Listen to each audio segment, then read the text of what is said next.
प्रिय दर्शकों, मैं पुनः आपके समक्ष उपस्थित हुआ हूं और पुनः कुछ ज्योतिषीय वार्ता करूंगा। आपके सामने एक जन्मपत्री बनी हुई है, इसको बोलते हैं D1, इसको लग्न कुंडली बोलते हैं। तो ये लग्न कुंडली जिस महाशय की भी हो, इनका मैरिज लाइफ बहुत डिस्टर्ब रहा और इनकी पत्नी की मृत्यु हो गई और युवावस्था में ही इनकी पत्नी की मृत्यु हो गई। अब हम देखेंगे, ग्रहों का अध्ययन करेंगे कि क्या बात थी, कौन सी ऐसी परिस्थिति निकली जिनके कारण युवावस्था में ही इनकी पत्नी की मृत्यु हो गई। मैरिज लाइफ बहुत ही डिस्टर्ब रहा इनका। तो मैं पहले ही बता चुका हूं कि विवाह के लिए सबसे पहले हम सप्तम हाउस को देखेंगे, सप्तम हाउस के लॉर्ड को देखेंगे। सप्तम हाउस के लॉर्ड पर कितने पापक ग्रह की दृष्टि है, या सप्तम हाउस पर कितने पापक ग्रह की दृष्टि है, या सप्तम हाउस में कितने पापक ग्रह बैठे हुए हैं। मित्रों, मैं पहले बता चुका हूं कि कन्या के लिए हम बृहस्पति को देखते हैं, मगर जेंट्स के लिए विवाह का कारक ग्रह जो होता है वो शुक्र होता है। तो यहां पर हम स्पेशली शुक्र को जरूर देखेंगे कि शुक्र की क्या पोजीशन है, कैसे है, क्या नहीं है, उसको देखना बहुत जरूरी है। तभी हम कुछ डिस्कस करके बता सकते हैं कि शुक्र की क्या पोजीशन है और क्यों ऐसी वार्ता हुई कि ये इनका मैरिज लाइफ डिस्टर्ब रहा। तो हम इसको देखेंगे। अब देखिए कि यहां सप्तम हाउस का जो लॉर्ड है ना, यह 12 नंबर लिखा हुआ है, यहाँ का बृहस्पति मालिक है। तो पहला बात क्या है कि लॉर्ड, 7th हाउस का जो लॉर्ड है वो कौन है? बृहस्पति है। और वो कहां चला गया? अपने से घूमते घूमते छठे में चला गया। तो ये 7वें हाउस के लॉर्ड का पोजीशन ठीक नहीं है यहां पे। और बृहस्पति जो है यहां बैठा हुआ है केतु, तो बृहस्पति केतु के साथ हो गया। तो ये क्या करेगा? विवाह वैवाहिक जीवन में माइनस दे देगा। तो वैवाहिक जीवन को माइनस कर दिया, पहला चीज। अब हम शुक्र को भी देखेंगे, क्योंकि विवाह का कारक ग्रह, जेंट्स के लिए विवाह का कारक ग्रह जो है ना शुक्र है। तो शुक्र कहां चला गया? ये भी छठे में बैठा हुआ, 6th हाउस में बैठ गया और केतु के साथ है। तो ये भी जो है ना मैरिज लाइफ को डिस्टर्ब किया। यहां दो चीजें हैं। 8वें घर में देखिए सैया सुख यहां से देखी जाती है। सैया सुख का मालिक सूर्य है और वहां पर राहु बैठा हुआ है। तो 12th house under the influence of Rahu, ये भी माइनस पॉइंट में हो गया।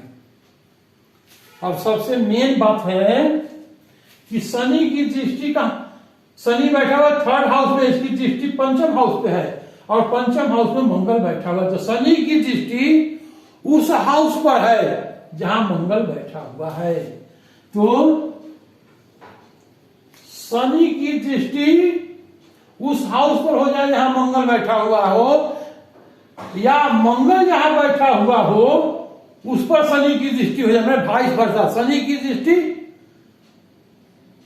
उस घर पर हो जहां मंगल बैठा हुआ हो, या मंगल की दृष्टि उस हाउस पर हो जाए जहां शनि बैठा हो। तो ये भी निगेटिव पॉइंट होता है मैरिज में। तो ये भी जो है ना, शनि क्या कर रहा है, जहां मंगल बैठा हुआ है उस हाउस को देख रहा है। तो ये क्या हो गया? ये भी माइनस पॉइंट इसने कर दिया। अब हम विवाह का कारक ग्रह कौन होता है? शुक्र। तो शुक्र को भी हम देखेंगे। अब देखिए कि हम शुक्र को इतना इंपॉर्टेंस देते हैं। क्यों देते हैं इंपॉर्टेंस देते हैं? क्योंकि विवाह का कारक ग्रह है।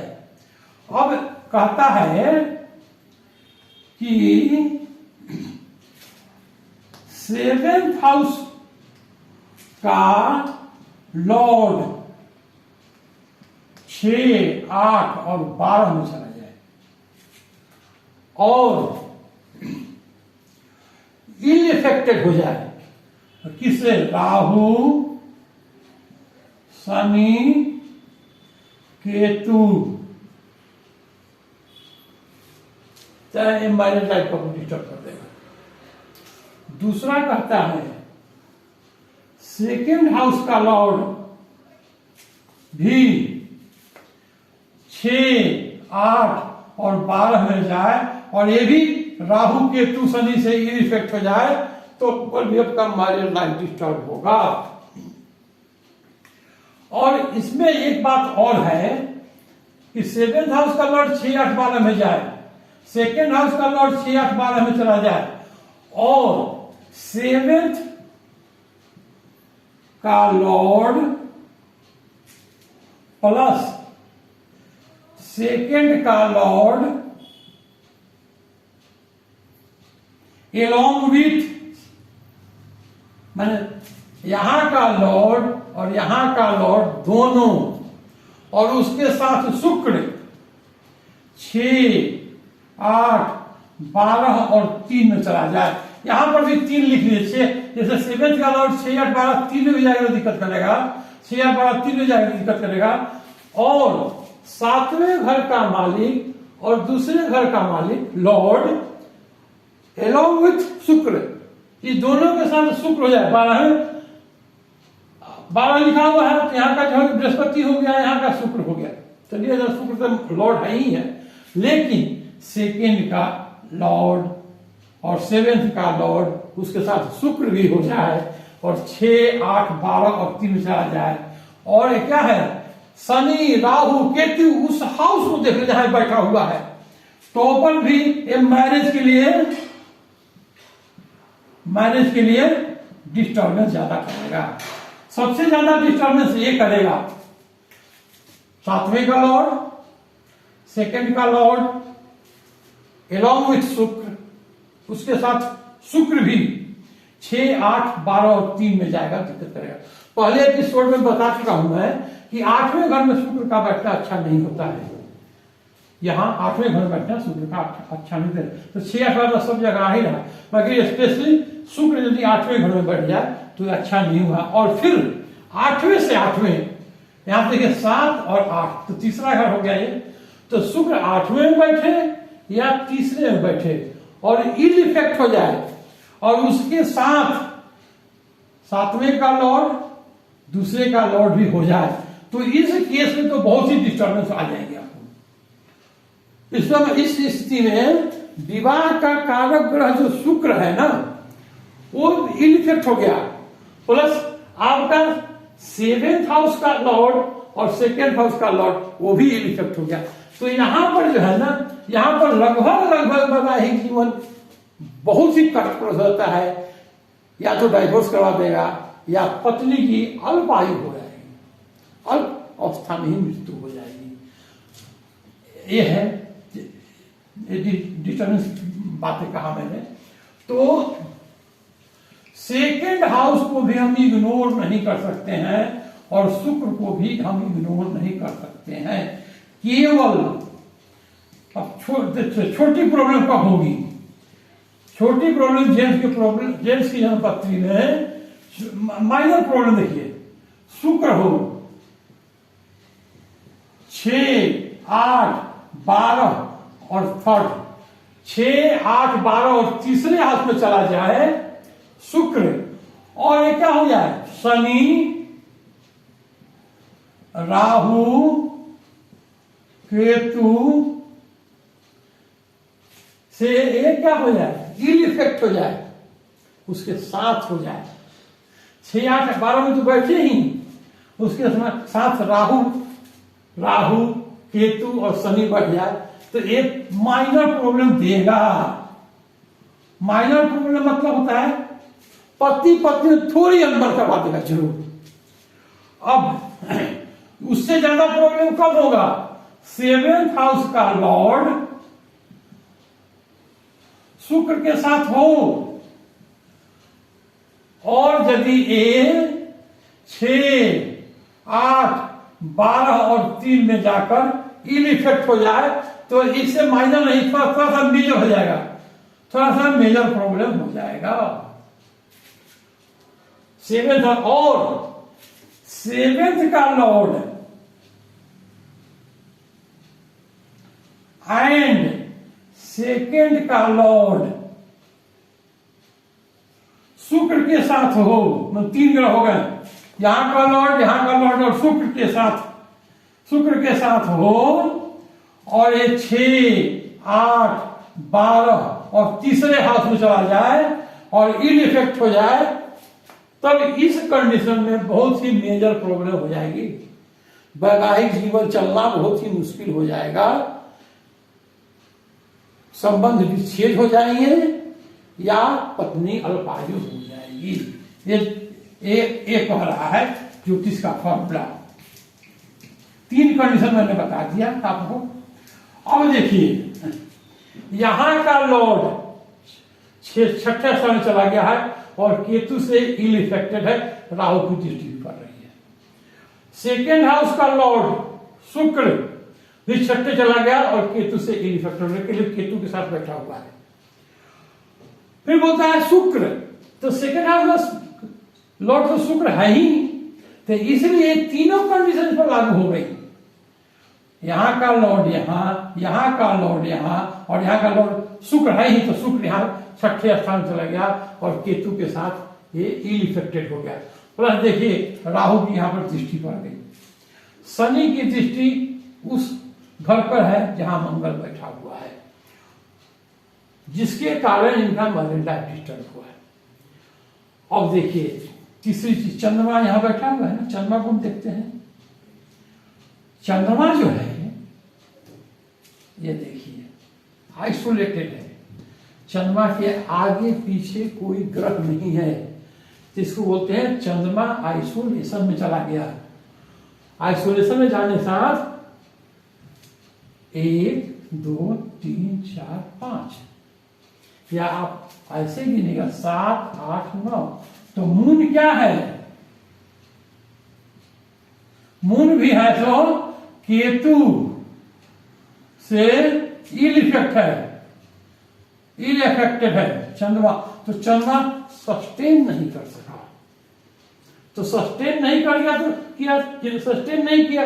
और देखिए 7, 8 और 9 लॉन्गिविटी ऑफ मैरिज लाइफ पर, लॉन्गिविटी 8वें घर में किसका इन्फ्लुएंस है? राहु का। 7, 8 और 9 ऐसे 1, 2, 3, 4, 5, मतलब लॉन्गिविटी ऑफ मैरिज लाइफ जो है ना यहां से देखी जाती है, तो यहां से भी ये 8वां घर इल इफेक्ट हो गया। तो देखिए 6ठा घर तो इल इफेक्ट है केतु से, यहां 7वें घर का लॉर्ड वो भी इल इफेक्टेड है, दूसरे घर का लॉर्ड 6ठे में चला गया वो भी इल इफेक्टेड है, और लॉन्गिविटी ऑफ मैरिज लाइफ का हाउस भी राहु से इल इफेक्टेड है। तो सारे इसमें देखिए इल इफेक्ट के कारण बन गया।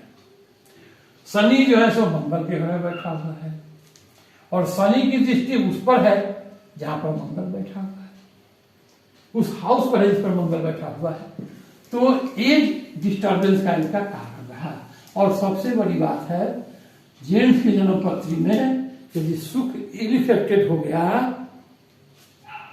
तो मैरिज लाइफ में आपको डिस्टर्बेंस देगा ही देगा, थोड़ा दे ज्यादा दे मगर देगा, क्योंकि जेंट्स के विवाह का कारक ग्रह शुक्र है। पहली बात। अब देखिए एक ज्योतिष का एक फॉर्मूला कहता है, 6 है ना, 6, 8 और 12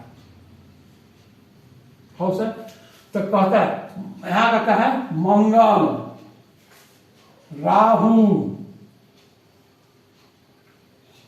शनि, तो कहता है खष्टे च भवने भौमौ सप्तम राहु संस्थिते अष्टमे यदि वा सौरी तस्य भार्या न जीवती। अब देखिए एक फॉर्मूला और भी है। कुजवत केतु मंगल कैसा होता है? केतु के समान कुजवत के, और शनिवत राहु, शनि राहु के समान फल देता है। तो मंगल की जगह पर केतु भी हो जाए तो वही फल देगा, राहु की जगह पर शनि भी हो जाए तो वही फल देगा, और शनि की जगह पर राहु और शनि की जगह पर राहु, माने ये एलाइक है। मंगल एलाइक है केतु के जैसा, और शनि एलाइक है राहु के बराबर।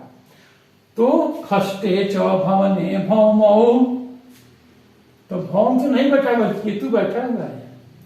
खष्टे च भवने भौमौ सप्तम राहु संस्थिते अष्टमे यदि वा सौरी, यहां शनि बैठ जाता। शनि किसके समान है? राहु के समान।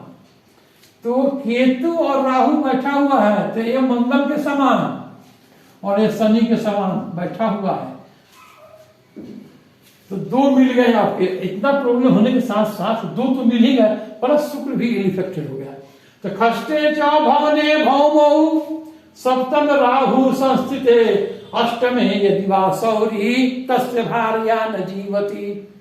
इनको बैठ रहा है और शुक्र भी इफेक्टेड हो गया। 12वें हाउस का लॉर्ड भी केतु से इफेक्टेड है। तो इन सब परिस्थितियों को देखते हुए, और चंद्रमा थोड़ा भी सस्टेन नहीं किया,